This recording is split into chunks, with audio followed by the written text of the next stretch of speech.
Hi friends, welcome back to Nizam వంటలండి. ఒక్కొక్కసారి గుత్తొంకాయలు మనకి దొరకనప్పుడు నార్మల్‌గా మనం యూజ్ చేసే ఈ వంకాయలతో ఇలా గనక ప్రిపేర్ చేసినట్లయితే ఒక్క ముద్ద అన్నం మిగల్చకుండా తినేస్తారండి. చాలా రుచిగా వస్తుంది. మరి ఎప్పుడు గుత్తొంకాయలతో ఒకే రకంగా చేయకుండా ఇలా కొత్తగా డిఫరెంట్‌గా చేసుకోండి. బగారా రైస్‌లోనే కాకుండా నార్మల్ రైస్‌లో కూడా రుచి సూపర్‌గా ఉంటుందండి. మరి ఈ రెసిపీకి కావాల్సిన ముందుగా అయితే లేత వంకాయలు తీసుకోండి. వంకాయలు తీసుకున్న తర్వాత కాడలు మాత్రం తీయకండి. తీయకుండా ఒక్కసారి మధ్యలో ఇలా కట్ చేసేసుకోవాలి. ఎందుకంటే లోపల పురుగులుంటాయి కాబట్టి ఒకసారి ఇలా కట్ చేసుకున్న తర్వాత మనం ఏం చేయాలంటే ఇడ్లీ పాత్ర అయినా లేకపోతే స్టీమర్ ఉంటుంది కదండీ! దాన్నైనా మీరు యూజ్ చేసుకోవచ్చు. ఇలా అన్ని వంకాయల్ని కట్ చేసిన తర్వాత దీన్ని స్టీమ్ చేసుకోవాలి. ఈ వంకాయల్ని ముందుగా మనం స్టీమ్ చేసి ఈ కర్రీని ప్రిపేర్ చేస్తే రుచి సూపర్‌గా వస్తుందండి. డిఫరెంట్‌గా కూడా ఉంటుంది.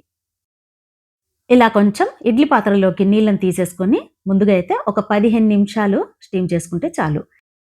ఇప్పుడు ఈ కర్రీకి మనకు కావాల్సిన మసాలాలేంటో చూసేద్దాం. 2 టేబుల్ స్పూన్ వచ్చేసి పల్లీలు తీసేసుకోండి. ఇందులోనే ఎండు కొబ్బరి కొంచెం తీసుకోవాలండి. ఇలా ముక్కలుగా కట్ చేసి తీసేసుకోండి. లో ఫ్లేమ్ మీద పెట్టి కొంచెం వేయించుకున్న తర్వాత ఇందులో జీలకర్ర 1 టేబుల్ స్పూన్ తీసుకోవాలి. ఇందులోనే 1 టేబుల్ స్పూన్ వచ్చేసి నువ్వులు తీసేసుకోండి. ఇప్పుడు వీటన్నిటిని లో ఫ్లేమ్ మీద మంటను అడ్జస్ట్ చేసి కొంచెం వేయించేసుకోవాలి. నూనె అవసరం లేదండి. జస్ట్ ఇలా వేయించుకుంటే చాలు. ఇలా వేగిన తర్వాత కొంచెం చల్లారిన తర్వాత మిక్సీ జార్‌లోకి తీసుకొని మెత్తగా గ్రైండ్ చేసేసుకోవాలి. ఈ మసాలాతో మనం గనక గ్రేవీ చేస్తే భలే కమ్మగా వస్తుందండి. ఇలా మిక్సీ జార్‌లోకి తీసుకున్న తర్వాత దీంతో పాటు ఉల్లిపాయ ముక్కలు కూడా తీసేసుకోండి. ఇలా సన్నగా కట్ చేసి మీడియం సైజులో ఉన్నటువంటి 2 ఉల్లిపాయలు తీసుకోండి. ఇందులోనే దాల్చిన చెక్క, లవంగాలు కూడా కొంచెం యాడ్ చేసుకుంటే ఇంకా టేస్ట్ బావుంటుంది. కొంచెం నీళ్ళని కలిపేసి మెత్తగా ఈ విధంగా గ్రైండ్ చేసేసుకోండి. అంతే అండి. చూసారు కదా! ఇప్పుడు కాస్త మనం దీన్ని పక్కన పెట్టేసి, ఇక్కడ మనం ఉడికించి పెట్టుకున్నాం కదా! వంకాయలు స్టీమ్ చేసాం కదా! ఒక 15 నిమిషాల తర్వాత ఇలా చక్కగా స్టీమ్ అయిపోయి ఉంటాయి. చూడండి. ఇలా వంకాయల్ని ముందే మనం స్టీమ్ చేసి ప్రిపేర్ చేశామనుకోండి, తొందరగా అయిపోతుందండి. ఆఫీస్‌కి వెళ్ళే వాళ్ళు కూడా ఉంటారు కదా! సో, వాళ్ళకైతే ఇది మరీ ఈజీ రెసిపీ అనే చెప్పుకోవాలి.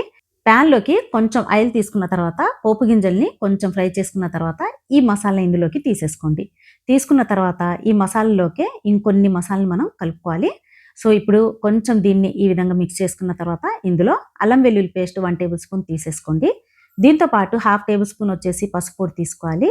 ఇందులో కారం పొడి కొంచెం ఎక్కువగా వేసుకోండి, బావుంటుంది. ఈ వంకాయలోకి మనం పులుపుని కూడా కలుపుతున్నాం కాబట్టి కొంచెం స్పైసీగా ఉంటే రుచి బావుంటుంది. అందుకే కారం పొడి కాస్త ఎక్కువగా తీసుకోండి. ధనియా పౌడర్ 1 టేబుల్ స్పూన్, దీంతో పాటు ఉప్పొచ్చేసి తగినంత కలుపుకోవాలి. అంతే అండి. ఈ మసాలా మొత్తం ఇందులోకి తీసుకున్న తర్వాత ఈ విధంగా మిక్స్ చేసేసుకోండి. ఇప్పుడు మసాలా మొత్తం ఉడికి ఎర్రగా ఆయిల్ మొత్తం పైకొచ్చేంత వరకు దీన్ని బాగా ఉడికించుకోవాలి. ఇప్పుడు ఇందులోనే కొంచెం కరివేపాకు తీసుకోవాలి. దీంతో పాటు నేను చెప్పాను కదండీ! పులుపు వేసుకుంటే రుచి బావుంటుంది కదా! సో, కొంచెం చింతపండు పులుపుని కూడా ఇందులోనే తీసేసుకోండి. మీరు పులుపు ఎంత తింటారో దాన్ని బట్టి మీరు కలుపుకోండి. నేనైతే కొంచెం యాడ్ చేస్తున్నాను. ఇప్పుడు ఇందులోకి నీళ్లు తీసుకోవాల్సిన అవసరం లేదండి. జస్ట్ ఇలానే మూత పెట్టేసి ఒక 10 నిమిషాలు లో ఫ్లేమ్ మీద పెట్టేస్తే చాలు, తొందరగా ఉడికిపోతుంది. ఇప్పుడు చూడండి, ఆయిల్ మొత్తం ఎర్రగా పైకొచ్చిన తర్వాత ఇందులోకి వంకాయలు తీసేసుకోవాలి. మసాలా ఉడకక ముందు మనం గనక వంకాయలు తీసుకుంటే పచ్చి వాసన వస్తుందండి.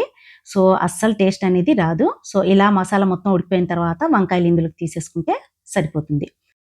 మనం వంకాయల్ని ముందే ఉడికించి పెట్టుకున్నాం కదా! సో, ఎక్కువ టైం కూడా పట్టదండి. ఇందులోకి తీసుకున్న తర్వాత ఒక్క 5 నిమిషాలు లో ఫ్లేమ్ మీద పెట్టేయండి. కొంచెం నీళ్ళని వేసి మీకెంతైతే కన్సిస్టెన్సీ కావాలో, ఎంత గ్రేవీ కావాలో దాన్ని బట్టి నీళ్ళని కలుపుకోండి. ఒక 10 నిమిషాల తర్వాత చూడండి, వంకాయ మొత్తం చక్కగా ఉడికిపోయి ఈ గ్రేవీ కూడా ఇలా దగ్గరకొచ్చేసిన తర్వాత స్టవ్‌ని ఆఫ్ చేసేసుకోవడమే. చూసారు కదండీ! చాలా సింపుల్‌గా ముందే వంకాయల్ని స్టీమ్ చేసి ఇలా గనక మీరు ప్రిపేర్ చేసుకుంటే టేస్ట్ కూడా డిఫరెంట్‌గా ఉంటుంది. తినే కొద్దీ ఇంకా తినాలనిపిస్తుందండి. ఫ్రిడ్జ్‌లో కూడా 2 డేస్ వరకు దీన్ని స్టోర్ చేసుకోవచ్చు. మరి నాన్ వెజ్ తినని వాళ్ళ కోసం బగారన్నంలోకి మాత్రం ఈ వంకాయ కర్రీ మిస్ అవ్వకుండా ట్రై చేయండి. సూపర్‌గా ఉంటుందండి. మరి వీడియో నచ్చితే తప్పకుండా లైక్ చేసి సబ్స్క్రైబ్ చేయటం మాత్రం అస్సలు మర్చిపోకండి. Thanks for watching friends.